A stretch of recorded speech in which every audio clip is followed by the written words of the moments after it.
c'est pour parler d'une chose qui est importante. Déjà, il fait chaud aujourd'hui et tu vois qu'il est important de venir s'asseoir quelque part pour que le corps puisse se reposer. Et de cette même manière-là aussi, il est important pour l'âme de pouvoir se reposer.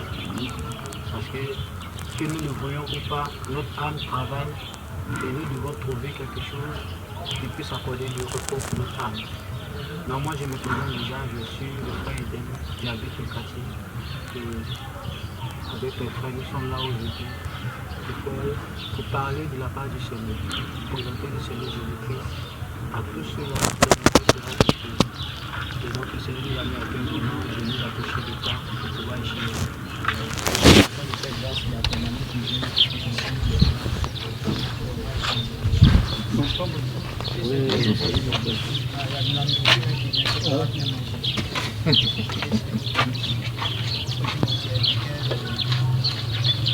Bonjour, bonjour madame. Oui, c'est Abouré de Yahoo. Ma côté, maman Abouré, papa Abouré. Et là, on veut. Voilà. Moi, je me nomme 16 millions. Si j'aime bien Afrique ici. Je vais me changer un peu d'air. Tout à l'heure, le gars me dit non, mon frère me dit non, que ma vie à Yahoo. Voilà, donc j'ai laissé la famille. Il m'a dit, je ne viens pas à ma maison. Je venais juste déjà. Donc voilà, donc j'ai laissé la maison, la famille, venir prendre un petit coin là, de casier. Voilà, donc c'est ça. Ouais.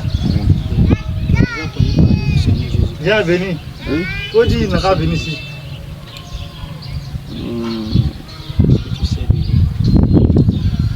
Seigneur, Dieu est bon, c'est Dieu qui nous fait vivre. C'est lui encore qui nous fait travailler, fait beaucoup de choses pour nous. Même là où on est assis, c'est lui. Si c'est pas lui, on peut pas s'asseoir ici. Voilà, donc moi je sais que Dieu fait beaucoup. Voilà. Et qu'est-ce que tu sais du Seigneur Jésus-Christ? Dieu, c'est un terme, mais c'est une terminologie assez vague. Dieu, il est un nom. Oui, il a un nom. Il s'appelle comment? Bon, Dieu est un nom, moi le nom que je connais. Oui. Bon, son fils qui est Jésus. Ah. Voilà. Laurent, on appelle Dieu, on appelle Jésus. Les deux ensemble. Mais ce que je connais, moi c'est Jésus, beaucoup je connais. Amen. Voilà. Et ce Jésus-là, quelle est ta relation avec lui? Je veux que le moi soit des frères. Ouais. Des frères? Tout, hein? Oui. Tu es prêt vraiment à une communion avec lui, à marcher avec lui. C'est ce que tu souhaites. Oui. Les dimanches comme ça.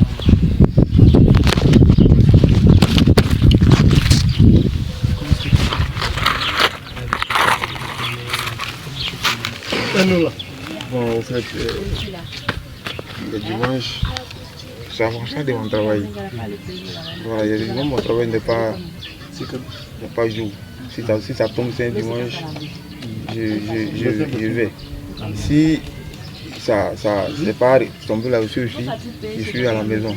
Mais seulement je vais. Moi, seulement que je ne vais pas à l'église. Voilà, je ne peux pas mentir. Je ne vais pas à l'église. Mais quand je suis à la maison, je prie beaucoup. Par vous êtes ensemble? Non. On est dans le même quartier. Et selon toi, pourquoi est-ce que tu ne vas pas à l'église? Bon.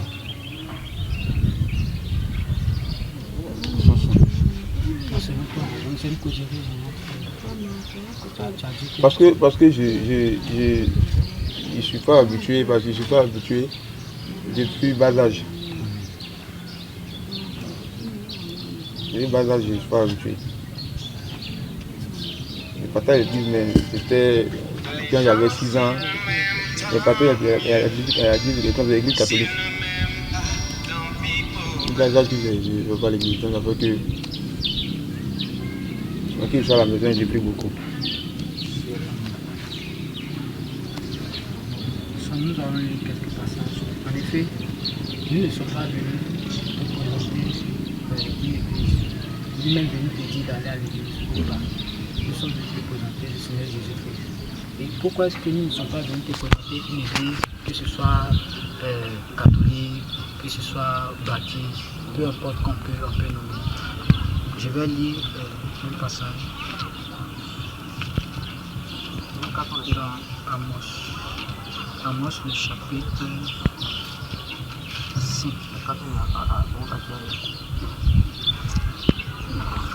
Donc, Amos, c'est l'un des prophètes que Dieu a envoyé sur terre pour déclarer comment est-ce que le peuple allait marcher. Parce qu'à chaque fois que le peuple ne savait plus comment marcher, Dieu suscitait des prophètes. Comme aujourd'hui, on peut avoir des pasteurs, des prophètes, des apôtres qui viennent enseigner le peuple pour savoir, pour dire à ce peuple-là, voici comment vous devez marcher. Donc il fut un temps en Israël où le peuple ne savait plus comment est-ce qu'il devait marcher. Et Dieu a envoyé un prophète pour leur dire, voici ce que Dieu demande de faire.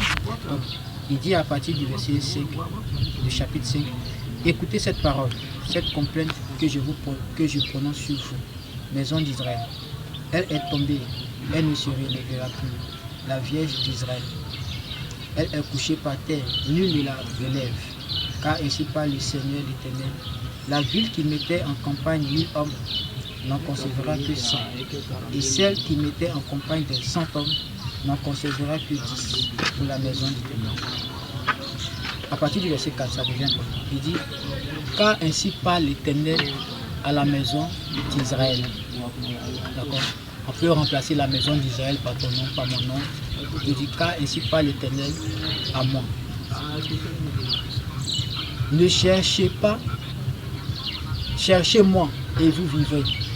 Ne cherchez pas Bethel, n'allez pas à Gilgal, ne passez pas par Beersheba, car Gilgal sera captif et Bethel anéanti. Cherchez l'Éternel et vous vivrez. Amen. Toutes ces villes ou tous ces noms qui ont été cités, que ce soit Bethel, que ce soit Gilgal, que ce soit Beersheba, c'était des lieux où le Seigneur s'était révélé, où le peuple avait reconnu que ce lieu-là, l'Éternel s'est révélé là-bas, ils ont vu une puissance se manifester. Donc le peuple s'est accoutumé à aller à cet endroit-là pour dire que là-bas, Dieu y est.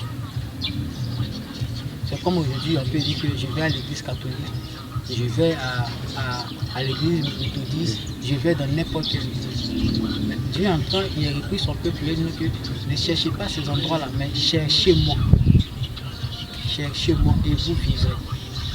Donc, celui dont nous sommes venus présenter ce matin, il ne s'agit pas d'un lieu ou bien d'un bâtiment, il s'agit d'une personne, en la personne du Seigneur Jésus-Christ.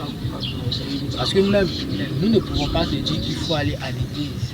Parce que la terminologie que le Seigneur Jésus-Christ donne pour le mot église, c'est différent de ce que nous savons aujourd'hui.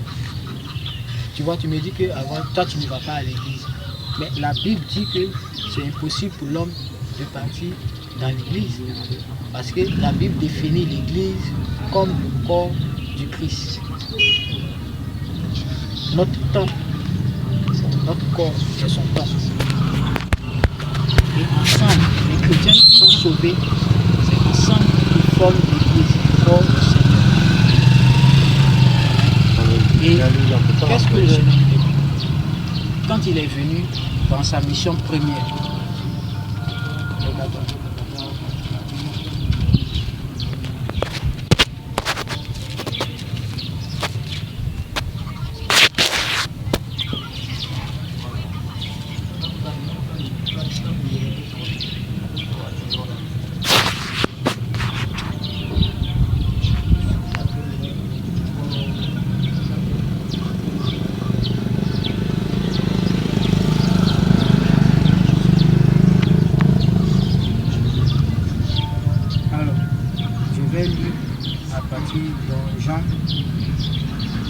dans Matthieu 4, je vais lire à partir du verset 12. Jésus ayant appris que Jean avait été livré, se retira dans la Galilée et quitta Nazareth et vint demeurer à Capharnaüm, situé près de la mer, dans le territoire des Zabulon et de Naphtali, afin que s'accomplisse ce qui avait été annoncé par Isaïe le prophète. Le peuple des Zabulon et de Naphtali, de la contrée voisine de la mer, du pays au-delà du Jourdain et de la Galilée des Gentils, ce peuple assis dans les ténèbres a vu une grande lumière. Et sur ceux qui étaient assis dans la région et l'ombre de la mort, la lumière s'est levée. Amen. Au verset 17, on dit, dès ce moment, Jésus commença à prêcher et à dire, la première chose que Jésus nous demande de faire, si on veut se réconcilier à lui, si on veut qu'il soit notre frère, si on veut qu'il soit notre père, si on veut qu'il soit notre ami, parce qu'en réalité, Jésus, il est le tout en tout. En même temps qu'il est notre frère, en même temps qu'il est notre père, il est notre ami. Il dit, répondez-vous, car le royaume des cieux est proche. Le Seigneur Jésus, parce qu'avant que lui ne vienne, avant que lui ne se présente, nous sommes tous dans les ténèbres. La Bible déclare que le péché est, tous les hommes ont été renfermés dans ce péché. Dès qu'on est, notre premier cri, nous sommes déjà contaminés par le péché. Et tant que le Seigneur Jésus-Christ ne se présente pas, tant que nous n'acceptons pas sa parole pour nous réconcilier à lui, nous sommes encore sous le joug du péché. Et la transition entre les ténèbres et la lumière, le pont s'appelle la repentance. C'est ce que le Seigneur dit ici. Il dit, répentez-vous, car le royaume des cieux est proche. Mais il disait ça, tu sais, ça fait combien d'années il a dit cette parole-là? Ça fait 2026 ans. Parce que c'est à l'aide de Jésus qu'on a commencé à établir, on a commencé à compter les ans. C'est pourquoi dans certains passages, dans certaines références modernes, je dois plus d'avoir entendu dire l'an 1 après Jésus, ou bien l'an 1 avant Jésus, ils ont établi le calendrier de la naissance de Jésus. Donc ça fait 2026 ans que cette parole a été déclarée. Donc imagine si lui, étant présent, il a dit que le royaume des cieux est proche. À l'heure où nous parlons, c'est encore très proche. Et il nous demande une chose, de nous repentir. Mais nous repentir de quoi? Nous repentir de quoi?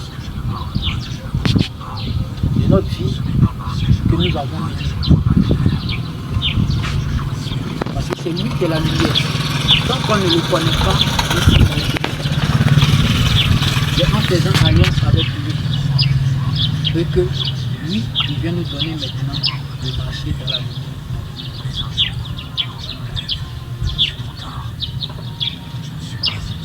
Regardons, il dit, comme il marchait le long de la mer de Galilée, il vit deux frères, Simon appelé Pierre et André son frère, qui jetaient un filet dans la mer, car ils étaient des pêcheurs. Il leur dit, suivez-moi et je ferai de vous pêcheurs d'hommes. Ils étaient des pêcheurs et ils pêchaient le poisson naturel qu'on mange. Et le Seigneur Jésus-Christ leur dit, je ferai de vous des pêcheurs d'hommes. Pourtant tu comprends ça? Comment tu comprends ça? Quand il dit par péché d'homme.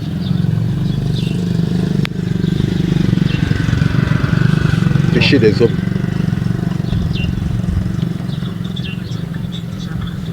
Tu es d'accord que Dieu connaît tout nous? Oui. Il n'y a pas de hasard devant lui. C'est que de la façon dont nous sommes venus vers toi, ce n'est pas un hasard. Non? Oui.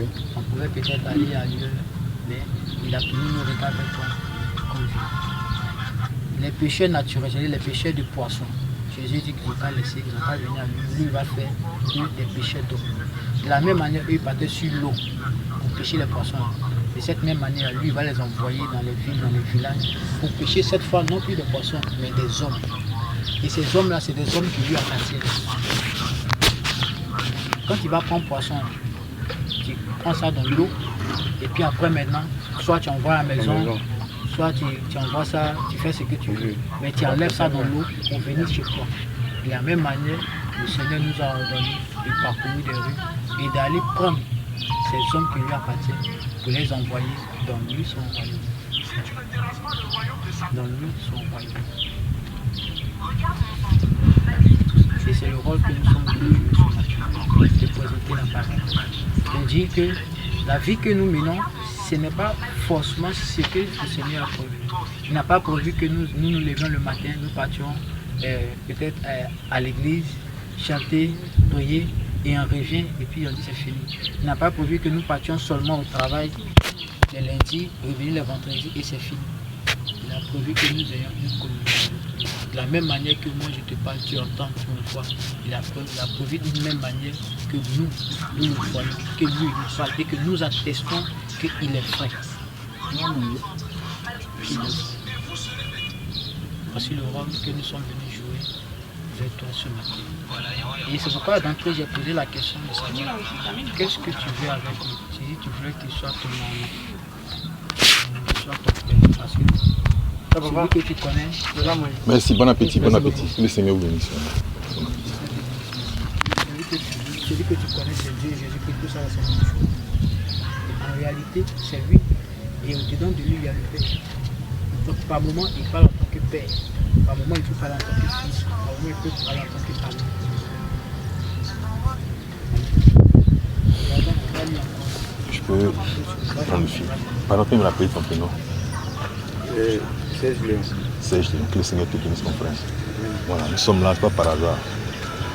C'est si on vient, tout ce qu'on est en train de dire là, un jour, tu vas entendre ça, que ce qu'on vient de te dire là, c'est la vérité. Tu sais, l'homme vit, après il vieillit, après il meurt. Quand tu meurs, tu vas où? Quand tu meurs, il y a deux endroits. Tu as la possibilité de vivre une nouvelle vie beaucoup plus heureuse, ce qu'on appelle le paradis. Et il y a un autre point, quand tu meurs, là, c'est pour la souffrance éternelle. Et celui qu'on est venu te présenter aujourd'hui s'appelle le Seigneur Jésus-Christ. Lui, il te garantit cette vie de paradis après la mort. Et pour lui, il n'y a pas grand-chose. Si tu acceptes le Seigneur Jésus-Christ comme ton Seigneur, comme ton Sauveur, ça veut dire quoi? Que tu acceptes désormais de marcher avec lui, de suivre sa parole et d'abandonner ta vie mauvaise que tu vivais. Alors, tu seras sur ce chemin-là. Et pour commencer une nouvelle vie avec lui, il faut passer par les eaux du baptême. Mais ça veut dire quoi? Ça veut dire que le Seigneur Jésus-Christ est venu pour chercher ceux qui lui appartiennent, mais qui sont encore dehors. Donc on vient te le présenter aujourd'hui. Le Seigneur Jésus-Christ, c'est quelqu'un qui est vivant. C'est vrai que tu ne le vois pas physiquement, mais tu entends les gens qui vont à l'église, tu entends les témoignages de guérison, tu entends les témoignages des gens qui étaient en difficulté, qui étaient malades. Et parce qu'ils ont prié, ils ont fait confiance au Seigneur Jésus-Christ, le Seigneur Jésus-Christ leur a donné la vie. Donc Jésus-Christ, c'est quelqu'un qui est réel. Quoique invisible, mais c'est quelqu'un qui est puissant. Quel que soit le problème que tu as, si véritablement tu l'as accepté, de marcher avec lui, tu te dis Seigneur, des gens sont venus me voir aujourd'hui. Ils m'ont dit que si tu mets ta confiance en lui, le problème que j'ai là, sera résolu. Tu mets à l'épreuve le Seigneur Jésus-Christ par rapport à ce que tu vis. Tu feras véritablement s'il est vivant ou pas. C'est le seul Dieu qui garantit la vie après la mort. Tu n'as pas dit ça, non? C'est témoignage. Tu ne veux pas faire cette expérience avec lui?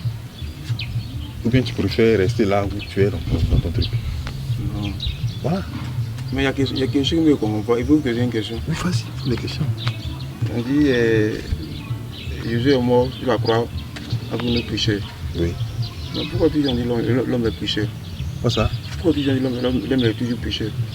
Jésus est mort sur la croix avant nos péchés. Oui. Mais pourquoi toujours on dit non, il est toujours péché? Il est mort sur la croix pour un but. Ah bah, même Jésus est mort sur la croix après nos péchés. Oui. Voilà, tous nos péchés qu'on fait, il a reçu tout par lui seul. Oui. Voilà, mais pourquoi tu dis on est toujours pécheur? C'est ce qu'il ne comprend pas. C'est ce qu'il veut savoir. Effectivement, le Seigneur est mort à la croix de nos péchés. Mais il y a une condition. Il y a une condition. C'est que j'identifie mes péchés à lui. C'est que j'accepte que lui soit mort pour mes péchés. Et la preuve que j'accepte que lui soit mort pour mes péchés, lisons un passage. On va lire Marc. Marc le verset 16 à partir du verset. Marc le chapitre 16 à partir du verset 15 dit. Il dit, puis il a dit à ses apôtres, allez par tout le monde et prêchez la bonne nouvelle à toute la création. La bonne nouvelle, là, la question que tu as fait ressortir, c'est allez dire aux gens que je suis mort pour les péchés. Maintenant il dit, celui qui croira et qui se fera baptiser sera sauvé. C'est celui qui va croire, qui se fera baptiser, c'est celui-là qui sera sauvé. Une fois, en réalité, Jésus est mort pour nos péchés. Mais nous devons accepter et croire qu'effectivement il est mort pour nos péchés. Parce que si je ne crois pas qu'il soit mort pour mes péchés, c'est possible. Je dois l'accepter en tant que sauveur. Parce que mon frère, c'est pas... Regarde, je vais te dire, on va te dire une chose. Ce n'est pas pour te faire plaisir, ni même pour nous faire plaisir. L'ennemi ne peut pas se présenter devant Dieu pour réclamer quoi que ce soit de nous. Parce que quand il se présente pour réclamer quoi que ce soit de nous, on a quelque chose qu'on présente. Le sang du Seigneur Jésus-Christ. On peut dire à Satan que le péché pour lequel tu veux me condamner là, Jésus a déjà payé le prix. Et la Bible déclare qu'un homme ne peut pas être jugé 2 fois pour un crime commis. Même ici, dans la loi ivoirienne ici, on ne peut pas te mettre en prison 2 fois pour le même motif. C'est-à-dire que si j'ai volé portable, tu as porté plainte contre moi, je suis allé en prison à cause du portable. Dès que je sors là, tu ne peux pas aller porter plainte encore à cause du même portable. Et puis on ne peut pas me mettre en prison pour ça. Parce que j'ai déjà payé la faute. La Bible déclare que tout le monde entier a été renfermé sous la puissance du péché. De sorte à ce que Jésus seul soit celui-là qui ait l'autorité pour pouvoir racheter l'homme par son sang. Et c'est par sa mort qui nous donne l'occasion, nous, de dire que si je l'accepte comme sauveur, alors Satan ne peut plus me condamner. Mais bien au-delà, parce que l'œuvre du Seigneur Jésus-Christ, ce n'est pas pour que nous soyons pardonnés de nos péchés seulement, mais ça va au-delà, pour que nous ayons la vie éternelle. Mais pour ça, pour arriver à ça, il faudrait que nous croyions. Est-ce que toi, tu te crois capable pour qu'un Dieu quitte les cieux, vienne marcher sur terre, se fasse insulter, se fasse cracher dessus à cause de toi? Est-ce que tu penses que c'est possible?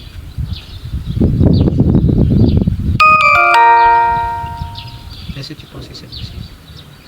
Parce que effectivement, c'est si tu penses que c'est possible, c'est là maintenant que tu crois en ce que lui l'a fait pour toi. Parce que quand on crachait sur lui, là, lui n'avait rien fait. Même Hérode, même Ponce Pilate, ceux qui sont venus l'accuser là, quand il les a écoutés, lui-même il a reconnu que Jésus n'avait rien fait. Lui-même il a reconnu que Jésus n'avait rien fait. Pourquoi il est mort? La parole déclare qu'il est mort à la croix de Golgotha. De gauche et de droite, il y avait des bandits, des voleurs. Il y a un qui le suivait pour dire que toi tu dis tu es Dieu, il faut te sauver. Et l'autre lui a dit, nous là, si on meurt là, c'est normal. Car ce que nous avons fait là, ça mérite la mort. Mais lui là, il n'a rien fait. Nous on a volé, c'est à cause qu'on est jugé, mais lui il n'a rien fait. Et Jésus lui a dit que ce soir même tu seras au paradis avec lui.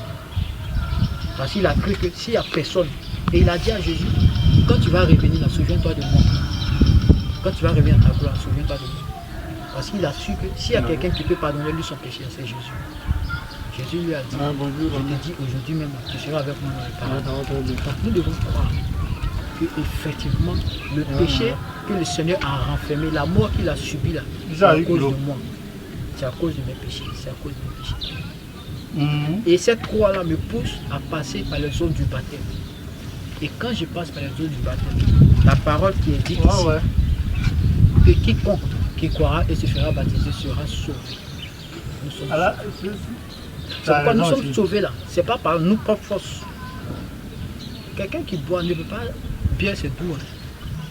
Moi, je buvais bien c'est doux. Quelqu'un ne peut pas dire que bien c'est pas doux. C'est Jésus qui donne la force de pouvoir laisser ça. Parce que quand tu quand tu acceptes d'être réconcilié, il te communique sa vie. Parce qu'il a un but pour lequel il est allé à la croix. Comme j'ai dit là, au-delà même du péché, il nous donne la vie éternelle. Et cette vie éternelle là, il nous donne des prémices, de voir comment est-ce qu'on se comporte dans ce monde. Tu vas venir à Et nous communique sa vie lorsque nous croyons en lui. Donc, si tu vois que on dit Jésus est mort pour le péché, mais pourquoi est-ce qu'on dit que nous sommes des hommes pécheurs? Moi, je ne dis pas que je suis un homme pécheur. Et toi? Moi, je dis que je suis un homme qui a été racheté par la grâce du Seigneur. Ah, ça me dit. Si D'accord. aujourd'hui on dit que tous ceux-là, les hommes, ils vont aller en enfer parce qu'ils ont péché, moi je ne suis pas dedans. D'accord, Parce que celui qui devait aller en enfer, quelqu'un a pris ma place. La malédiction qui devait tomber sur moi, lui il a pris ça. Donc, je suis justifié. Tu vois, le sang de Jésus-Christ qui a coulé à la croix, c'est un sang qui a coulé, qui pardonne tous ceux-là qui ont confiance en lui. Tu sais, quand tu acceptes le Seigneur Jésus-Christ et tu décides de marcher avec lui, même si tu as tué quelqu'un demain, tu te repens sincèrement. Si tu t'es répandu sincèrement, le Seigneur te demande pardon, tu pleures dans ton cœur que vraiment j'ai fait mal. Demain tu meurs, tu iras au paradis. Parce que ce sang qui a coulé là, c'est ce sang là qui va te justifier lorsque tu seras. Tu vois? Et tu comprends? Donc le Dieu que nous prions, c'est un Dieu qui est vivant, non seulement dans notre vie présente, mais après la mort, c'est un Dieu qui continuera encore de t'accorder une grâce éternelle. Est-ce que tu as entendu dire qu'il y a une autre religion à part le Seigneur Jésus-Christ qui accorde la vie éternelle après la mort? Il n'y a pas. Quand on dit le nom de Jésus-Christ, on peut guérir un malade, on peut ressusciter un mort. Et tu comprends? Tu peux être guéri d'une maladie incurable. Donc, le Jésus que nous devons te présenter là, c'est un Jésus qui est vivant. On ne te dit pas d'aller on ne t'invite pas d'aller dans une église ou pas. Tu peux être à la maison, avoir ta Bible, lis ta parole. Simplement. Tu ne comprends pas, tu appelles un frère, il vient, t'explique. On ne te dit pas, va à l'église catholique. Non, on n'est pas dans ça. Mais on te demande d'accepter le Seigneur Jésus-Christ comme ton Seigneur, comme ton Dieu. Attache-toi à lui. Et matin, quand tu te lèves, tu pries. Il dit, ah, il y a des frères qui sont venus me voir, ils ont parlé de toi. Si tu as un problème, tu dis Seigneur, si c'est vraiment toi, Seigneur Jésus-Christ, c'est toi qui sont venus me dire là. Si tu es vraiment le vrai Dieu, expose-lui ton problème. Tu vas voir si c'est pas le vrai Dieu. Il faut le mettre à l'épreuve.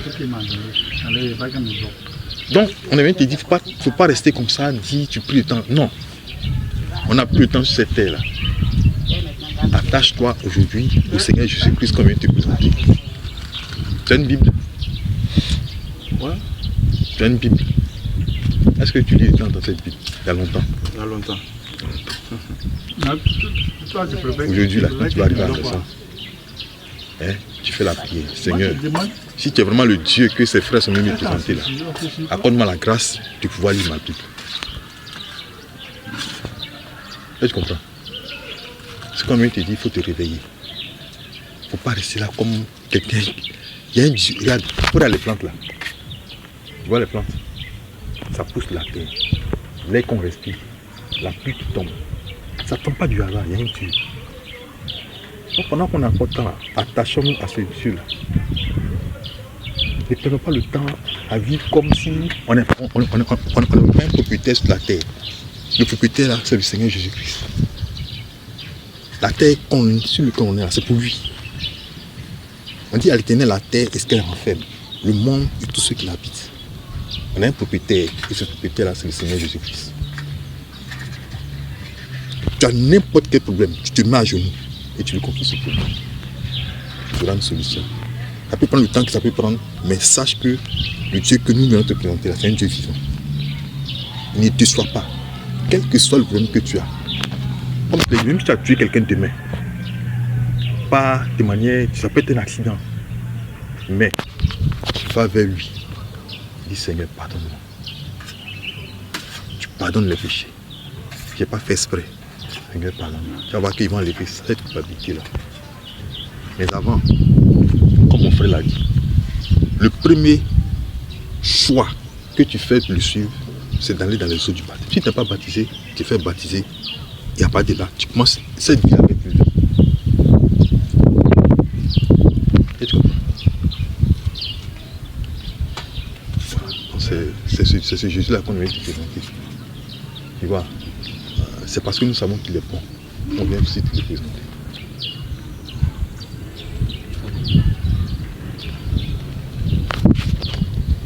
Pourquoi? Tu as dit quelque chose il a quelque part fortifié ma foi. Et il a dit, ce que tu as dit m'a plu en quelque sorte. Tu as dit que tu pries à la maison, souvent, même si tu ne vas pas à l'église. C'est-à-dire que même si tu ne vas pas à l'église, mais tu crois qu'il y a un Dieu qui existe, n'est-ce pas? Mais ce que tu en as besoin normalement, je me dis que tu veux le connaître, tu veux que les gens t'expliquent les choses, comment ça se passe. Parce que c'est ce qui fait que souvent on cherche. L'histoire rencontre, il y a une personne dans la Bible qui était philippien, je crois, un truc comme ça, là, qui lisait même la Bible. Lui, il lisait la Bible, mais il ne comprenait pas. Et il y a un serviteur de Dieu qui l'a vu en train de lire. Il lui dit, mais ce que tu lis là, est-ce que tu comprends? Il dit, ah, moi je lis seulement. La personne qui me fait comprendre, m'amène à comprendre la Bible. Tu vois, non, c'est ton sujet aussi comme ça. Tu arrives à prier à la maison, c'est vrai, tu pries. Toi, tu pries, bon, tu sais qu'il y a un Dieu qui existe, tu pries. Voilà. Mais je sais que dans ton besoin, tu as besoin quand même des personnes pour te clarifier, pour t'orienter un peu si ce qui est Jésus, qui est Jésus même au juste. Jésus là même, si il fait comme ça, s'il fait comme ça, il va faire quoi au juste? Tu vois? Le reste là, ce qui est de toi, ce qui est de toi comme mauvais, quoi là, Jésus connaît ça déjà. Et ce que le Seigneur Jésus-Christ nous demande, nous tous, les êtres humains, c'est que nous l'acceptons comme Seigneur et Sauveur, que nous croyons en lui, que nous nous abandonnons dans ses mains, en acceptant le Seigneur comme notre Dieu, en se faisant baptiser au nom du Seigneur Jésus-Christ.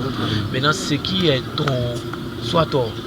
Tu vois, souvent, il y a des actes que nous posons, nous faisons tout peut-être pour abandonner. Tu peux abandonner ça peut-être une semaine, un mois, peut-être 3 semaines. Quelque chose qui est faux, quoi. Et puis après encore tu reviens encore dedans. Tu vois, il arrive même des moments où tu peux faire des nuits blanches, tu pleures, tu vois. Après encore tu reviens, tu tombes dedans. Mais c'est la seule personne qui peut t'en dire dedans, c'est Jésus-Christ. C'est lui qui t'a créé, c'est lui qui nous a créé tous. Lui sait où il va toucher pour nous ramener à lui, pour enlever le mauvais en nous. Tout ce que nous devons seulement là. Acceptons-lui comme Seigneur et Sauveur, baptisons le reste là, c'est pour lui.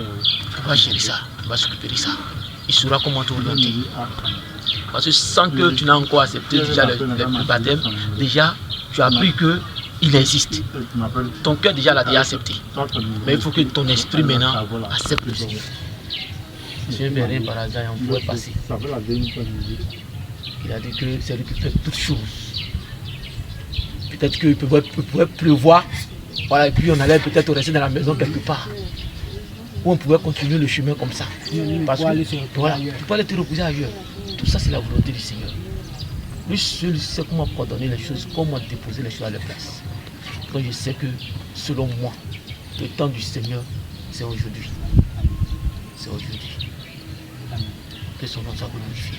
Enfin, je vais appuyer sur les ans que tu as pris parce que c'est très parlant. Et on a mentionné les ans et on va lire ça ensemble. L'histoire effectivement de l'Éthiopien. La parole dit quoi? Il dit, nous sommes dans Acte 8, du verset 26. Un ange du Seigneur s'adressant à Pierre lui dit, lève-toi et va du côté du midi, sur le chemin qui descend de Jérusalem à Gaza, celui qui est désert. Il se leva et partit. Et voici un Éthiopien, un eunuque, ministre de Candace, reine d'Éthiopie, et se répandant de tous ses trésors, venu à Jérusalem pour adorer. S'en retournait assis sur son char et lisait le prophète Ésaïe. Le livre d'Ésaïe qu'elle a là. Dans la Bible, il y a un passage avec Ésaïe.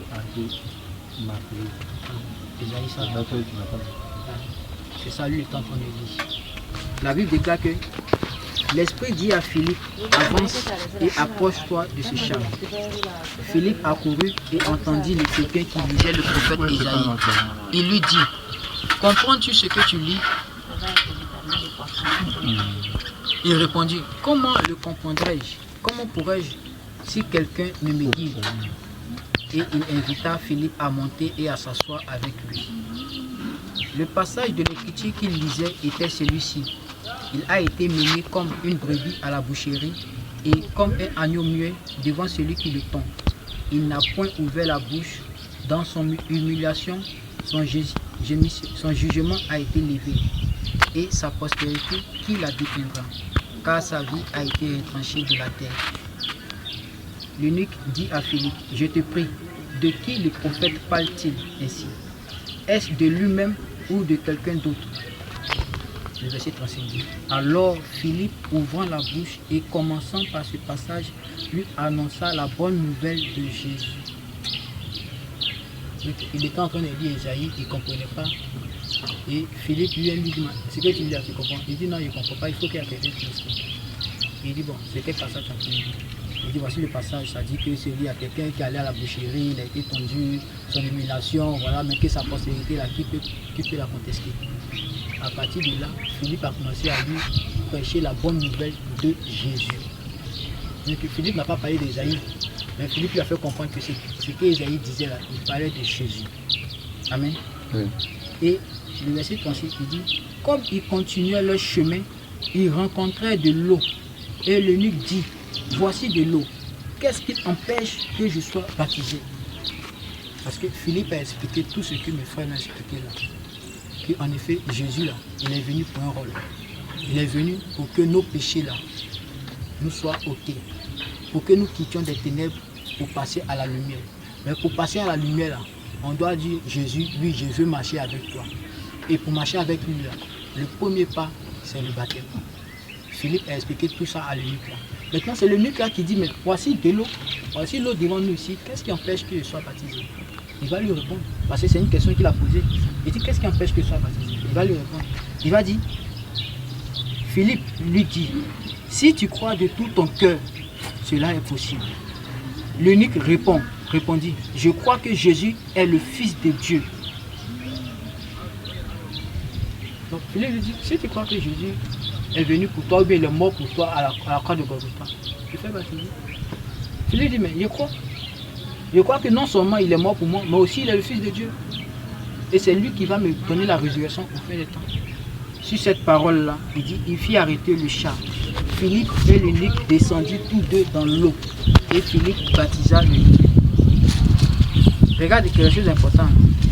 Il dit, quand il fut sorti de l'eau, l'Esprit du Seigneur enleva Philippe. Et l'eunuque ne le vit plus. Tandis que joyeux, il poursuivait sa route. Normalement, il devait avoir peur. Quelqu'un qui vient vers toi, il te demande si c'est que tu comprends. Il te dit non, il t'explique.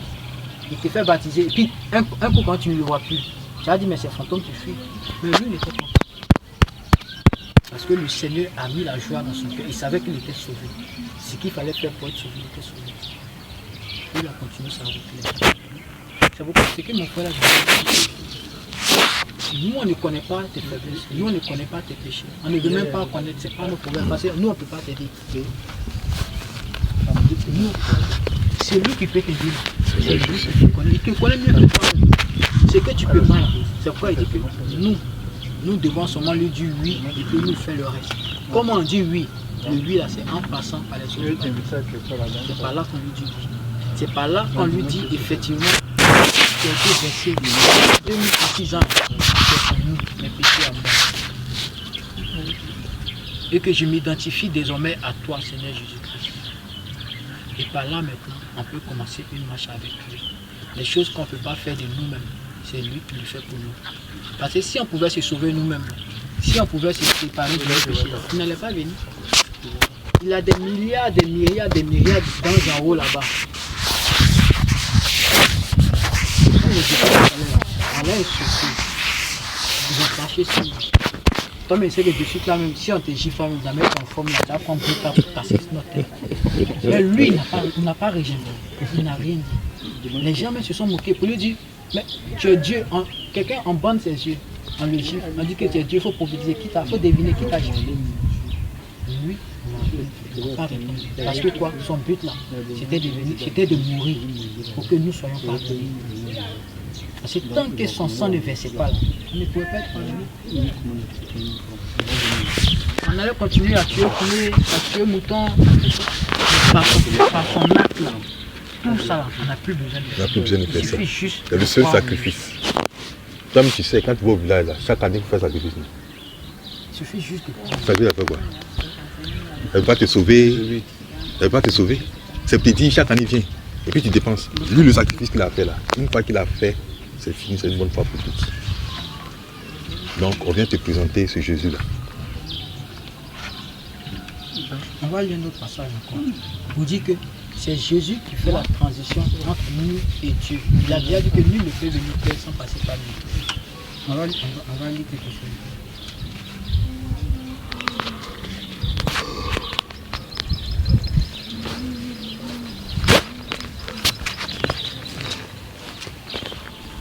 Un Timothée 2.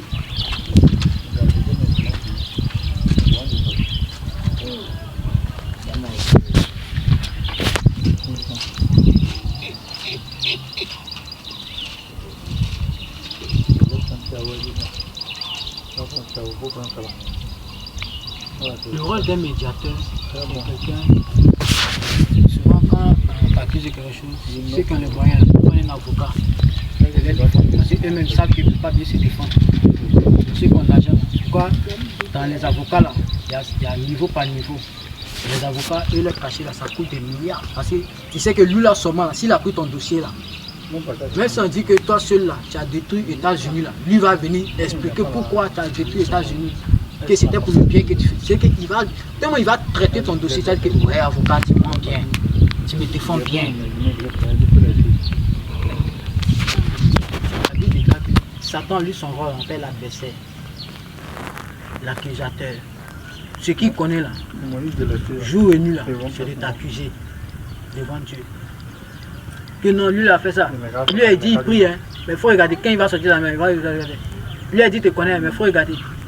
Et il faut qu'il y ait un médiateur pour venir justifier, pour venir expliquer, pour venir dire ah c'est vrai il a fait ça, mais il a encore bébé, il a encore fait, il n'a pas compris comme ça. Il faut attendre, il faut patienter. Ce médiateur là, on va le connaître. 1 Timothée chapitre 2, le verset 5 dit car il y a un seul Dieu et aussi un seul médiateur entre Dieu et les hommes. C'est-à-dire, Dieu qu'on dit qu'on ne parle pas. Entre lui et nous, là, il y a quelqu'un qui fait la médiation, le peuple. Il y a quelqu'un qui négocie pour lui. Et celui qui négocie pour nous. Et celui qui négocie là, la Bible déclare qu'il s'appelle Jésus-Christ. Tu vois, ici on dit Jésus-Christ homme, pour signifier que c'est lui qui a marché sur la terre là. C'est lui qui est mort à la croix de Golgotha là. C'est lui qu'ils ont tué là. C'est lui qui est le médiateur entre Dieu et nous. Donc c'est lui qui peut dire à Dieu, ah, c'est vrai ils ont péché, mais je suis mort pour eux. Pardon, à cause de mon sang, pardon.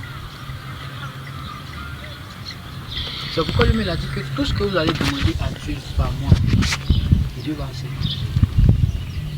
Et dès le moment où il dit que ah, Jésus est mort pour moi. Donc, tout péché qui pouvait parler contre moi, je reconnais que lui, il a pris ça. Donc, mon dossier là, c'est lui qui gère. De la même manière, quand tu as problème, quand tu prends un avocat, c'est pas toi qui gères ton dossier, c'est l'avocat. C'est l'avocat qui sait comment il va monter, c'est lui qui planifie tout. C'est lui qui va auprès du juge. Quand le juge pose une question, toi tu ne réponds pas, il répond. Et même quand toi tu dois répondre, c'est l'avocat qui me dit il faut répondre comme ça. Il faut dire ça, il ne faut pas dire ça, sinon le juge peut prendre ça. Donc c'est lui qui est capable de dire à Dieu, ceux-là, il faut les pardonner. Parce que le sang qu'il est versé là, ils sont dedans aussi. C'est Jésus. C'est Jésus-Christ qui dit que celui qui va croire en lui là, et qui va passer par les eaux du baptême sera sauvé. Point barre. Nous, on ne peut pas te sauver. C'est Jésus-Christ. Et lui, il dit que si tu crois en lui, que tu passes par les eaux du baptême.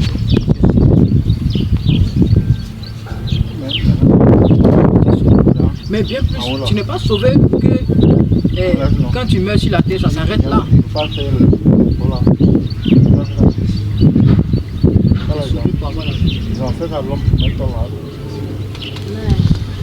Est-ce que tu as des questions par rapport à tout ce qui a été dit? Maintenant aussi, je suis compatissé. D'abord, est-ce que tu as bien compris ce qu'on a dit? J'ai bien compris. Tu as compris que le Seigneur Jésus-Christ est là pour tous ceux qui veulent changer leur vie. Si tu veux choisir de marcher dans cette nouveauté de vie là, désormais tu as un défenseur. Quelqu'un quand tu es dans les difficultés, que quand tu pries, il est capable de pouvoir changer ta vie. Il est capable de pouvoir te faire sortir dans n'importe quel problème. Le baptême, si tu crois que ce qu'on t'a annoncé là, c'est la vérité, et tu veux véritablement commencer à le suivre, le début de pouvoir commencer à le suivre, c'est le baptême. C'est-à-dire tu donnes ton OK que tu veux te baptiser. Et puis bon, les frères vont aller chercher un pont où il y a de l'eau. Ça peut être une rivière, ça peut être, on appelle ça, une lagune. Et puis bon, voilà, on te baptise. Le baptême, ça veut dire quoi? Ta vie passée, tes péchés passés. Tu meurs avec, quand tu rentres dans l'eau là, c'est-à-dire que désormais tu meurs avec tous tes péchés. Quand tu ressors, désormais le Seigneur Jésus-Christ est avec toi maintenant pour faire cette nouvelle marche avec toi. On te fait plonger dans l'eau, mourir avec tes péchés. Quand tu ressors maintenant, tu décides maintenant avec le Seigneur Jésus-Christ d'engager une nouvelle vie avec toi. C'est ça le baptême. Tu laisses ta vie ancienne derrière toi. Et maintenant, ta vie qui est devant là, c'est décide maintenant de marcher avec le Seigneur Jésus-Christ. C'est ça le baptême. Amen. Amen. Tu vois, la même question que tu as posée. La Bible déclare qu'il n'y a rien de nouveau. Ce qu'on dit là, c'est rien de nouveau. Les hommes l'ont bien dans la parole. C'est pourquoi si tu remarques depuis là, enfant, on te dit et puis on t'explique. La question que même tu poses là, c'est pas nouveau aussi. Quelqu'un a déjà posé ça. Et dans Acte 17, dans Acte 16, on va lire à partir de. Ça sera un peu long, on va lire quand même. Dans Acte 2, il n'y a pas ça aussi. Hein? Que devons nous faire? Oui, mais je vais prendre pour les journées qui. D'accord. Puisque de nuit là-bas, Paul pourrait lui dire que bon, comme il fait nuit là, il faut attendre le lendemain. Mais c'est cette même nuit là qu'ils sont allés dans les eaux. Regarde, à partir du verset 24, on dit les geôliers ayant reçu ce ordre, les jeta dans la prison intérieure et les mit les 7 au pied. Les geôliers ici en plus c'est un garde de prison. Ceux qui gardent dans les prisons. Vers le milieu de la nuit, Paul et Silas, c'est les envoyés de Dieu. Les apôtres, les disciples. Donc, tu peux dire voici Paul, voici Silas ici. Dieu les envoie avec toi. Hein? Toi qui es gardien de prison, tu les as mis en prison. On dit, vers le milieu de la nuit, Paul et Silas priaient et chantaient les louanges de Dieu. Et les prisonniers les entendaient. Tout à coup, il se fit un grand tremblement de terre, en sorte que les fondements de la prison furent ébranlés. Au même instant, toutes les portes s'ouvrirent et les liens de tous les prisonniers furent rompus. Le geôlier se réveilla et, lorsqu'il vit les portes de la prison ouvertes, il tira son épée et alla se tuer, pensant que les prisonniers étaient enfuis. C'est-à-dire que lui, on lui a confié un homme de prison, un homme de prisonniers. Cette nuit-là, les gens étaient en train de chanter, il y a eu un tremblement de terre. Ils étaient en train de prier, Seigneur Jésus-Christ, pour ceux qui étaient en prison. Toutes les portes des prisons sont tombées. Donc lui, quand il s'est réveillé, il a vu que les chaînes là sont, les prisonniers ont fui, il pensait qu'ils ont fui. Donc il sait que s'ils ont fui là, demain lui, on va lui demander compte. Comme il connaît déjà la sanction, pour éviter qu'on le chicote, même quand le tue, mettre en prison. Mais regarde quelque chose. Paul et Silas, ils n'ont pas fui. Les autres prisonniers n'ont pas fui. On dit, mais Paul cria d'une voix forte, ne te fais point de mal, nous sommes tous ici. Alors les geôliers, ayant demandé de la lumière, entra précipitamment et se jeta tout tremblant aux pieds de Paul et de Silas. Parce qu'il a compris que c'était des hommes bizarres. Parce que tout prisonnier, ce qu'il désire, c'est la liberté. Tu n'as pas me dit que ça me met en prison et puis il y a casse là, il est resté là. Non, il prend la tangente et fuit. Mais eux, ils sont restés. Donc quand il a fait ça, il a allé se mettre à genoux devant Dieu. Il a fait sortir et dit, Seigneur, que faut-il que je fasse pour être sauvé? Il pose la question. Que faut-il que je fasse pour être sauvé? Paul et Silas répondirent, crois au Seigneur Jésus et tu seras sauvé, toi et toute ta famille. Et il lui annonçait la parole du Seigneur ainsi qu'à tous ceux qui étaient dans sa maison. Ce que nous sommes en train de faire, c'est ce qu'ils ont fait. Ils lui ont annoncé la parole. Il dit, il les prit avec lui à cette même heure de la nuit, il lava leurs plaies et aussitôt il fut baptisé, lui et tous ces gens. Attention.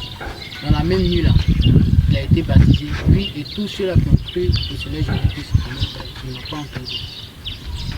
Tu vois que là-bas, le lit que tu viens, quand Philippe a commencé à prêcher, lui-même il a vu l'eau. Quand Philippe lui a parlé du baptême, il dit mais voici l'eau, qu'est-ce qui empêche de me faire baptiser? Il dit mais si tu crois, c'est un petit problème. Il dit mais je crois. Et le baptême. Donc si tu crois, effectivement, comme le Seigneur l'a ordonné, il a dit quiconque tu croit, tu feras baptiser. Tu pourras aller dans les eaux, tu fais baptiser. Dès que tu passes par les eaux, tu fais baptiser. Il ne s'agit plus de nous, il s'agit du Seigneur Jésus. Nous avons accompli sa parole et lui, il va accomplir son plan avec nous. Tu ne seras plus entre les mains des hommes, ni même des pécheurs. Tu seras plus. De sorte à ce que, comme mon frère a dit là, ce que tu luttes avec, c'est lui qui pourra te faire. La parole déclare qu'il a pris nos péchés, nos fardeaux, nos iniquités, nos problèmes, tout ce qui nous entoure, tout ce qu'on appelle, tout ce qui peut avoir un impact sur l'homme, c'est Jésus qui l'a porté. C'est Jésus qui l'a porté. Si tu veux tout de suite la même, tu es prêt pour aller te baptiser. Tout dépend de toi. À toi de décider maintenant, après, tout dépend de toi. La vie avec le Seigneur, c'est une vie qui ne ment pas. Tous ceux qui suivent le Seigneur Jésus-Christ, attends. On te dit que après la vie, si c'est terre-là, il y a une autre vie.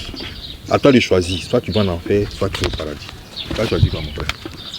Tu vas encore aller, tu vois que cette terre, tu souffres. Tu vas encore aller souffrir dans le feu là-bas? Non. Il y a quelqu'un qui te garantit cette vie-là, de paix, de tranquillité. Il suffit simplement de croire au Seigneur Jésus-Christ et de marcher comme il le demande. Même après quand tu marches sur cette terre, tu peux pécher. Mais quand tu pêches, tu demandes pardon. Ton pardon est facile. Voilà. Donc c'est un choix gratuit, il n'y a pas de sacrifice à faire. Non. C'est une vie de liberté que tu vas maintenant commencer à vivre avec le Seigneur Jésus-Christ. Voilà. Donc on vient te l'annoncer. C'est le meilleur des partenaires. C'est le meilleur des dieux. C'est un Dieu qui est vivant, il n'est pas mort. Quand tu dis au nom de Jésus-Christ, il y a quelque chose qui se produit. C'est pas comme tu allais consulter les féticheurs et autres là, et puis après, c'est la souffrance. Tu as encore toujours tu as une payer, toujours tu allais faire sacrifice. Chez nous, il n'y a pas de sacrifice à faire. Je sais, mais c'est pas lui qui va te dire la vérité, sinon il va te dire que tu mets ces choses sur lui. C'est ça. Donc mon frère, c'est ça. Faut pas trop. Le point c'est quoi? Comprendre que tu peux pas dire que tu aimes Jésus, que tu acceptes Jésus sans passer par les eaux de baptême. C'est comme on dit de génération. Quand on veut de la génération, il y a un signe qui montre que tu appartiens à tel groupe. Pour l'initiation, pour t'initier. Il faut forcément passer par là. Donc c'est pareil aussi pour le Seigneur. Si tu dis que vraiment que tu l'as accepté, c'est qui dans le cachet, c'est qui pour que véritablement tu l'as accepté. Tu peux venir de l'eau pour moi, non? Le baptême. D'abord. Quand tu te baptises, lui le Seigneur, le ciel, tout le ciel est content. Pourquoi? Parce que tu as accepté ton Créateur, ton Seigneur, ton Sauveur. Donc le Seigneur continue de te bénir. Et donc bon, si tu as des questions, si tu as d'autres choses, non, il a tout parlé. Tu as le choix, tu as le choix de refuser comme tu as le choix d'accepter. On te présente quelque chose que nous avons accepté, nous voyons. Moi j'ai déjà accepté Jésus depuis longtemps. J'ai accepté Jésus. Si je ne l'ai pas accepté, sinon du moment où je vais venir, il faut refuser. Je vais dire, il faut qu'il y ait quelque chose. Soit je veux additionner à quelqu'un, soit l'échelonnement va se voir. Mais si il s'est assis, pour prendre un peu de temps, jusqu'à là, c'est que j'ai bien accepté Jésus. Tu t'es fait baptiser. Voilà. Il veut me faire baptiser, mais il veut vous donner un jour pour qu'on puisse se croiser et puis aller faire un baptiser. Que toute la gloire vient du Seigneur. Voilà. Donc c'est un peu ça. Et puis je vais te garantir que c'est une vie sans contrainte. Tu vois, chez nous là, on n'a pas d'église. Tu lis la Bible, ce que le Seigneur te dit à travers la ça tu appliques. On n'a pas de te mettre sur jour de pasteur. Si vous avez le missionnaire. Voilà. Et c'est ce qui est écrit dans la Bible là, c'est ce qu'il faut appliquer. Même dans les églises, les gens font plein de choses qui ne sont pas bibliques. On fait souffrir les gens. On leur défait les choses juste pour s'enrichir. Mais nous, notre principe, c'est de marcher selon ce que les Écritures ont dit. Voilà. Donc que le Seigneur te bénisse. On va pas être long. Peut-être on va s'échanger les contacts. Et puis bon, on va prendre un jour. Tu habites ton nom ici? Tu habites ici? Non. C'est où ça? Même pas. Il est trop au moins 50 mètres le monsieur. On peut au moins connaître chez toi. Oui. Voilà, comme ça, tu peux quand même te saluer. Il n'y a pas de soucis. Voilà, c'est important. Amen. Avant qu'on se laisse, sans toutefois vouloir te mettre la pression, tu vois, depuis que nous sommes ici, nous n'avons rien dit sans nous appuyer sur cette parole-là. Parce qu'effectivement, nous-mêmes, c'est pas qu'on a un discours préparé qui dit que quand on va lever les personnes, parce que c'est comme on le dit. Tout ce qu'on sait, on sait qu'on va prendre ce qui est dans la parole et le présenter. Et toutefois que les hommes ont été confrontés à ce genre de questions, la Bible relate comment est-ce qu'ils se sont comportés bien. Oui, c'est sans pression, c'est selon le temps que tu diras. Mais nous ne devons pas oublier une chose, nous ne sommes pas maîtres de notre souffle, nous ne sommes pas maîtres de notre temps. Parce que j'ai une certitude, et toi-même tu pourras certifier avec nous. Tu es d'accord, à l'heure même que nous sommes en train de parler, il y a les gens qui sont en train de mourir là. Oui. À l'heure même que nous sommes en train de parler là, il y a les gens qui sont en train d'aller enterrer. Ceux qui sont en train de mourir, ils ne pensent pas qu'ils savaient qu'ils allaient mourir. C'est pourquoi nous, dès lors que nous avons entendu cet évangile, et sachant que nous ne sommes pas maîtres de notre temps, et que l'ennemi est là, lui sa volonté là, c'est que nous n'acceptons pas Jésus. Ce n'est pas pour te faire peur, mais c'est de faire connaître une réalité que tout le monde connaît. On dit que la parole déclare, tant qu'on dit aujourd'hui, c'est aujourd'hui que nous devons accepter. C'est ce que le monde a pris pour transformer, pour dire que ne remets pas à demain ce que tu peux faire aujourd'hui. Et le monde dit qu'on est déjà né, donc vivons. Parce que vu qu'on ne sait pas quand on va mourir, donc si je peux vivre aujourd'hui, je vis en même temps, il me fait plaisir, je fais tout. Donc si je dois accepter le Seigneur Jésus-Christ, me réconcilier à lui, si je peux le faire aujourd'hui, pourquoi attendre demain? Quand je ne connais pas ce qui peut m'arriver demain, quand je ne connais pas la colère que l'ennemi peut placer contre moi demain, parce que le plan de l'ennemi, la même manière le Seigneur veut que nous soyons sauvés, de cette même manière l'ennemi ne veut pas que nous entendions même cette parole. C'est pourquoi nous-mêmes, avant de sortir, nous nous recommandons nous-mêmes au Seigneur Jésus-Christ, nous demandons sa protection. Parce qu'on sait que Satan peut nous empêcher de faire cette œuvre. Parce que ce n'est pas une œuvre qui l'arrange. Il n'a pas d'intérêt à voir les gens quitter son camp pour partir à la lumière. Et comme on a pris l'exemple de l'ennemi éthiopien, qui lui, tout de suite là, a accepté de se faire baptiser. On a pris l'exemple de ce prisonnier, ce gardien de prison, qui de nuit, malgré l'obscurité de la nuit, a regardé et allé se faire baptiser lui et toute sa maison. On peut te citer d'autres passages. Puis les gens, pour prouver qu'ils ont accepté le Seigneur Jésus-Christ, dès qu'ils ont accepté là, ils sont passés par les choses du baptême. Si rien ne nous empêche aujourd'hui, rien ne t'empêche aujourd'hui, moi je t'encourage vivement, à ne pas remettre ce que tu me fais aujourd'hui. Mais plutôt à lui confier assez rapidement les clés de tout ce qui nous appartient, le Seigneur Jésus-Christ. De sorte à être sûr que désormais là, quand je quitte ici là, ma vie est entre ses mains. C'est lui qui veille. C'est lui qui veille. Je rends grâce au Seigneur de ce qui t'a donné la conviction de nous accepter. De nous accepter du temps. Effectivement, c'est pour que nous puissions te dire ces choses. C'est pour que nous puissions raviver la flamme dans ton cœur et pour accepter cette réconciliation avec nous. C'est la condition pour que nos péchés soient pardonnés et effacés et que nous passions par les eaux du baptême. Donc c'est sur ça que je voulais chuter pour t'encourager véritablement que si rien ne t'empêche aujourd'hui, il ne faut pas remettre ce pas de la demain. Que le Seigneur te bénisse mon frère. Amen. Et sur ce quoi je voulais chuter. Voilà, donc tout dépend de toi.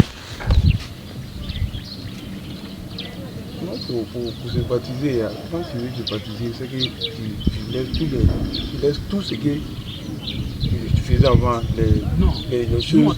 C'est un engagement, quand tu veux te baptiser, c'est un engagement que tu prends. Et sinon qu'à partir d'aujourd'hui, je suis avec Jésus-Christ. C'est une nouvelle vie que tu veux aller. Voilà. Donc, c'est là où l'ennemi nous tient souvent dans les raisonnements, dans la peur. Mon frère en parlant ici, il a signifié quelque chose de très important. souvent dans les péchés qu'on lutte, souvent toi tu fais des choses que tu ne veux plus faire. Tu laisses demain, tu viens faire. Souvent même tu pleures pour ça, tu te promets toi le non, ça il ne fait plus. C'est une manière de comprendre que l'homme de lui-même il ne peut rien arrêter. De nature, les péchés. Seul le Seigneur Jésus-Christ donne la capacité de pouvoir. Passant par les eaux de baptême, c'est de dire au Seigneur, je reconnais que moi-même là, je ne peux rien arrêter. Parce que nous, on ne s'entend pas à ce que quand tu sautes par les eaux du baptême, tu deviens l'ange Gabriel, mais tu deviens l'ange, comment il s'appelle, Michael. Non, non, non.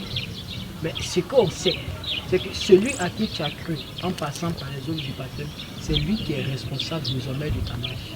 Et nous, la parole nous dit que nous devons enseigner à observer tout ce qu'il a prescrit. Nous devons enseigner à observer tout ce qu'il a prescrit. Quand un enfant naît, toi-même tu es sûr que tu as des enfants. Ton enfant là, dès que sa maman l'a mis au monde, là, il a commencé à courir. S'il courait, toi-même tu n'as pas fui pour le laisser. Tu n'as pas le prendre pour aller le jeter dans le caniveau là. Parce qu'il y a eu un temps où d'abord il doit faire 4 pas, il doit commencer à s'asseoir. Après il va faire 4 pas. Quand il va commencer à marcher, il va tomber, il va se blesser. Après il va commencer à courir. Jusqu'à un moment, toi-même tu as commencé à l'envoyer à la boutique. Jusqu'à après, quand il devient homme, tu sais que mon fils est plus, il prend en charge de lui. C'est ainsi. Le Seigneur a fait des choses comme ça pour nous expliquer que c'est comme ça dans la marche chrétienne. Tu ne peux pas accepter le Seigneur Jésus-Christ. Effectivement, tu dois accepter de tout lui livrer. Et lui-même, il te convaincra de ce qui est péché. Il te donnera la capacité d'abandonner certaines choses. Et pour les choses qui ne sont pas de ton domaine humain, c'est lui qui s'en chargera. C'est pourquoi nous, on ne dit pas qu'avant de faire le baptême, il faut enseigner les personnes. Il faut juste présenter la parole du Seigneur tel qu'il a dit. Et si tu crois véritablement, la preuve que tu as cru, c'est de passer au Seigneur, de passer par les eaux du baptême. Tout en lui faisant confiance maintenant. Seigneur, le péché que je n'arrivais pas à en sortir. Seigneur, tu connais ma vie de péché. Je compte sur toi pour me donner d'avoir une marche qui t'est conforme. Car désormais, c'est à toi que j'ai cru en passant par les eaux du baptême. C'est Jésus qui transforme. L'homme le lui-même ne peut pas se transformer. Parce que si tu penses que, bon, il faut d'abord que je règle ma vie, il faut que je fasse ça, fasse ça, fasse ça. C'est comme si tu te sauves toi-même. Et puis, bon, le Seigneur Jésus-Christ, c'est un plus. Non, non, non, non. C'est lui qui sauve. Et c'est lui qui donne la capacité de pouvoir ranger la vie. Bien dit qu'on doit se repentir. Se repentir, c'est de reconnaître que nous sommes pécheurs. C'est de reconnaître qu'effectivement, si je ne passe pas, je ne fais pas alliance avec lui, je ne peux pas me détacher du péché. Que mes péchés ne pourront pas être pardonnés. Non, c'est vraiment écouté. Se repentir, c'est de reconnaître que le sang qui a été versé à la croix de Golgotha en Israël là-bas, moi j'étais dedans aussi. Et que les péchés qui sont allés dans le corps de Jésus là, mes péchés étaient dedans aussi. Donc, comme le Seigneur, par ma faute, est mort, je demande pardon. Et que désormais, comme je me suis réconcilié à lui, je compte sur lui pour me conduire dans ses voies. C'est aussi simple que ça. Donc, il ne s'agit pas de mettre, de trouver telle chose. C'est Jésus qui met la vie en ordre. Nous, notre devoir, c'est de reconnaître que la vie que nous avons menée n'est pas bonne. C'est parce qu'elle n'est pas bonne que nous acceptons maintenant de passer par les eaux. Nous acceptons de laisser cette vie-là dans les eaux du baptême et de compter sur la résurrection. Parce que le baptême en lui-même, c'est un symbole de la mort et de la résurrection. Mais qui est mort et ressuscité? C'est Jésus. C'est Jésus. Donc, celui-ci qui nous comptons pour laisser nos fautes, nos péchés, c'est Jésus. Celui-ci qui nous comptons pour être ressuscité, pour avoir cette nouvelle vie, la nouvelle vie dont tu parles là, c'est Jésus. On ne peut pas avoir cette nouvelle vie tout en étant en dehors de lui. Tu vois un peu mon frère. On ne peut pas changer de vie. On va beau lutter, on va beau faire, mais ça ne sera pas possible. On ne peut pas changer de marche tout en étant hors du Seigneur Jésus. Il faut d'abord faire alliance avec lui et le laisser lui-même agir dans nos membres, le laisser lui-même agir dans nos vies. C'est en cela qu'il est Dieu. C'est en cela qu'il est Dieu. Parce que la Bible déclare que tout ce que nous avons, tout ce que nous faisons, c'est Dieu qui le fait pour nous. Donc si moi j'ai pu laisser un péché, je comprends que ce n'est pas moi qui ai laissé, c'est Dieu qui m'a donné la force de pouvoir laisser ça. Parce que comment quelqu'un de lui, mais quelqu'un de toute sa vie n'a connu que les bières, n'a connu que les femmes, n'a connu que les sacrifices de poulets, de moutons. Des gens même qui, souvent même les papas les menacent, mais ils sont prêts à sortir dehors, à vivre dans la pluie, parce qu'ils ne veulent pas répondre la force de poisson. Nous ne disons pas que ces choses vont arriver, mais nous disons que le préalable, c'est de faire confiance au Seigneur Jésus-Christ et de remettre la terre de sa vie entre ses mains, parce que c'est lui qui en a hauteur. Comme c'est lui qui connaît ce qui peut nous arriver demain, il faut lui confier toutes choses. Et lui dit que lui nous transforme. C'est à lui de nous transformer, c'est pas à nous de nous transformer que nous-mêmes. Tu vois aujourd'hui comme ça, souvent sur Facebook, les gens appellent ça cassement de papou. Il y a des pasteurs qui quand le Seigneur met à nu ce qu'ils font, toi-même tu dis bon c'est mieux qu'il n'y ait pas partir à l'église. Parce qu'en réalité, ils présentent une fille, ils ne font pas confiance au Seigneur Jésus-Christ. Ils luttent eux-mêmes pour faire en sorte qu'ils soient présentables devant les hommes. Mais devant Dieu, Dieu connaît leur état. Nous, ça ne doit pas être notre cas. La parole déclare que nous devons venir devant le Seigneur tel que nous sommes. Si je suis dans un état de voleur, je viens devant le Seigneur étant voleur. C'est lui qui m'accorde la grâce. Et par sa force maintenant, je ne vole plus, car sa parole m'enseigne à travailler désormais pour manger. Et ces serviteurs qui sont tout autour de moi, ils vont m'instruire à marcher dans ces voies. Pour dire désormais, voici comment, voici comment, voici comment. Et le Seigneur lui-même prend cette parole-là pour la rendre vivante en moi. La rendre vivante en moi. Donc voilà mon frère, ce que je peux dire. Pour t'encourager vraiment à ne pas regarder à toi-même, mais regarder à Jésus, à l'acte qu'il a fait, à la puissance qu'il a pour te donner cette nouvelle vie que tu désires. Parce que si tu te donnes à toi-même, alors il n'est plus Dieu, il n'est plus sauveur. Il faudrait qu'il se fasse le plus.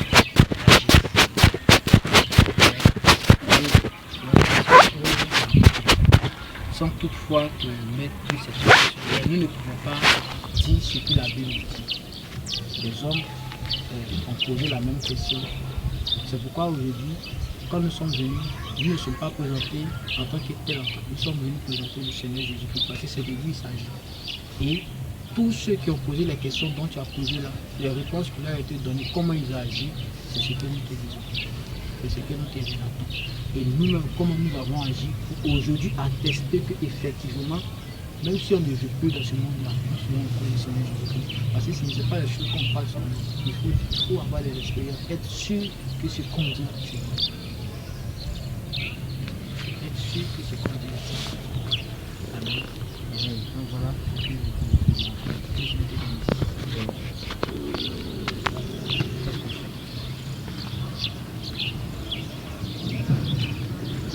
Ça dépend de toi. Oui, j'ai compris de ce que j'ai dit tout à l'heure. Comme j'ai dit. Voilà, c'est d'après les grands tout ça, sinon on peut arrêter dans mon nom qu'on est vu mon nom. Voilà, donc tout à suite, il accepte Jésus, il doit accepter Jésus. Mais si je m'avais me baptisé, c'est que il laisse tout. D'accord, ok. Donc tout à l'heure, il n'a pas dit bon, le frère, j'ai compris, allons, je vais me baptiser. D'accord, ok. Voilà. Parce que si je me lève tout à l'heure pour aller me baptiser, j'allais dire non que je ne suis pas parti de toi-même. D'accord. Donc le jour même je veux, ah bon, le frère, il veut tel jour venir, et puis ça, il sait que moi, il sait que vraiment, maintenant il me confie maintenant. D'accord. Donc c'est comme ça. Moi, le truc, je suis un peu direct. Voilà, donc c'est un peu ça. On peut changer la contact. Non, il n'y a pas de problème. Non, il prend son numéro. Alors on va prendre son numéro. Si tu désires. Non, j'habite tout là. Je n'ai pas loin d'ici, c'est trop moins 500 mètres de là. Voilà. Donne ton numéro, frère va prendre. 01 51 44 47 56. 56. Oui. Appelle ton prénom. Serge Léon. Serge Léon. Léon. Je te permets, on va prier. Prier pour confier ce moment-là entre les mains du Seigneur. Hélène va finir. Hélène va finir. On va prier. La prière, c'est une bonne chose. Hein. Ouais, Tu vois la prière, non? On va prier. Père, nous te rendons grâce, on te dit merci pour ce moment merveilleux que tu nous permets de passer avec notre frère Serge Léon. Père, nous voulons te dire merci pour sa vie. Nous voulons te demander de le bénir. Nous voulons te demander de certifier toi-même, Seigneur, la décision qu'il vient de prendre d'aller au saut du baptême. Que rien ne vienne empêcher, ô Père, cette décision que tu as mis dans son cœur. Barricade son cœur maintenant.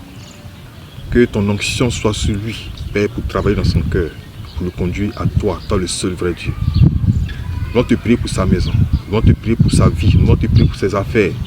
Père, que ta main désormais soit sur lui, pour le sceller dans ton alliance, afin qu'il soit sauvé, afin qu'il puisse marcher dans la lumière et dans la vérité.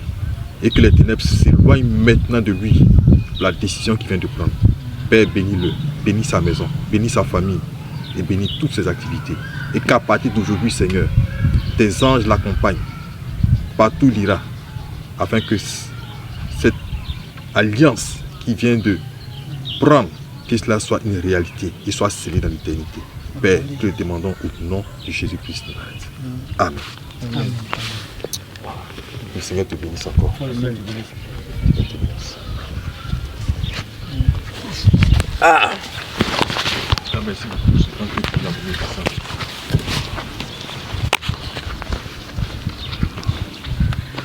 Tu es ici à longtemps? Il n'y a pas longtemps.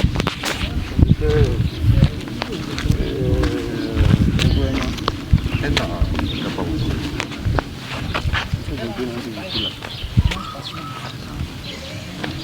Moi, je suis maître dans beaucoup de choses. Moi, je suis maître dans beaucoup de choses. Tu as fait quoi?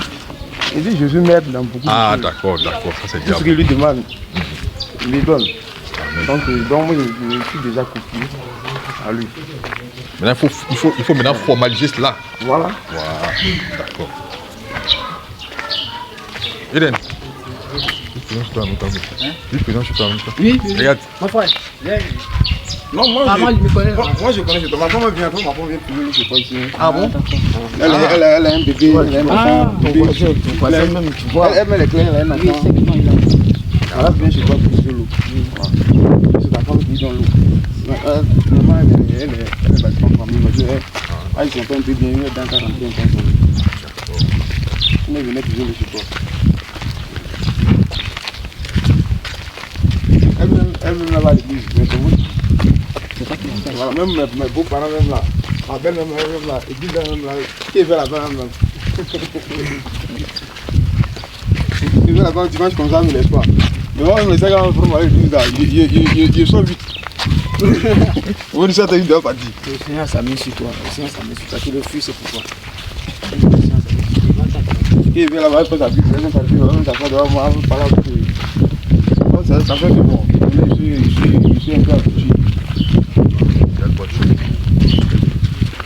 Elle va l'église, elle va dire à elle, à mon fils, à tout ça.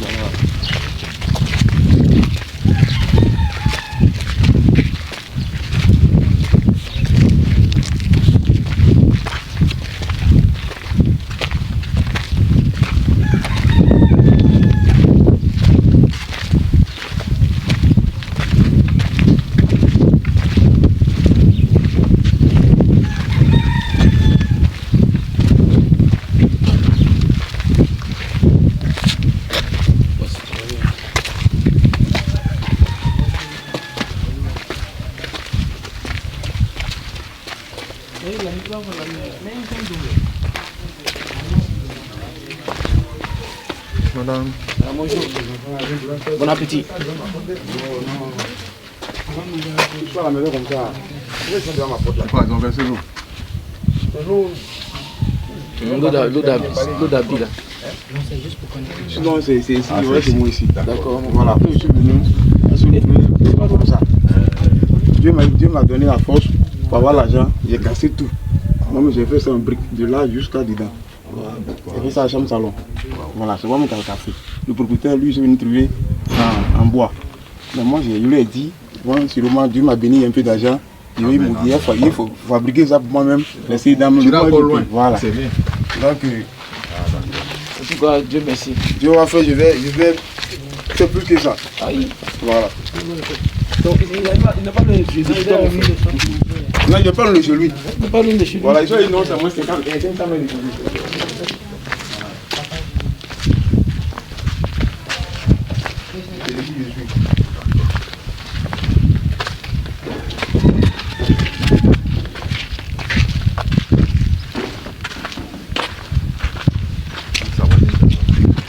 Oui.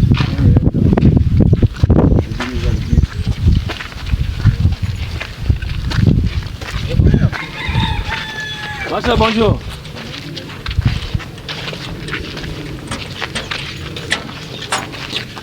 La femme avait perdu. Non, elle est passée. Il y avait des enfants qui étaient là où j'avais fait une grosse fosse.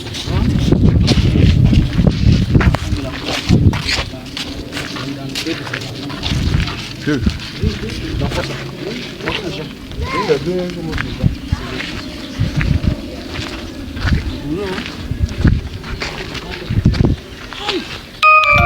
peut les enlever. C'est comme ça, je ne peux pas les gens par la plus occasion. Tu as oublié les déménager. Tu as oublié de déménager parti même. Tu as laissé la date, tu es toi-même. Deux enfants sur le champ. Je vais un peu me donner mon 3 mois. Ça c'est